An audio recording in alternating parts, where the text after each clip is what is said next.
اکثر لوگ یہ پوچھتے ہیں کہ ہم کیسے معلوم کریں کہ ہم پر جادو ہے یا نہیں۔ اس کے لیے میں آپ کو ایک آسان طریقہ بتاتا ہوں۔ آپ کو کہیں بھی کسی کے پاس جانے کی ضرورت نہیں ہے۔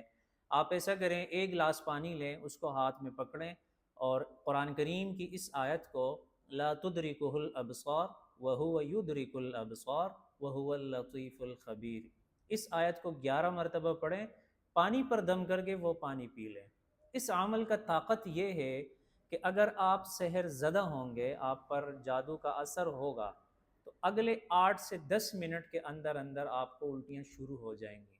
اگر آپ کو الٹی ہو جاتی ہے، اس کا مطلب یہ ہوگا کہ آپ سحر زدہ ہیں۔ پھر اس کے بعد آگے کا علاج کیا کرنا ہے آپ کو، تو اگر کوئی بھی ساتھی یہ عمل کریں تو آپ پھر مجھے کمنٹ میں ضرور بتائیں۔ آگے کا پروسیس اور آگے کا علاج بھی میں آپ کو سمجھاتا ہوں، پھر آپ وہ علاج شروع کریں خود ہی گھر میں۔ انشاءاللہ اللہ تبارک و تعالی آپ کو شفا عطا فرمائیں گے۔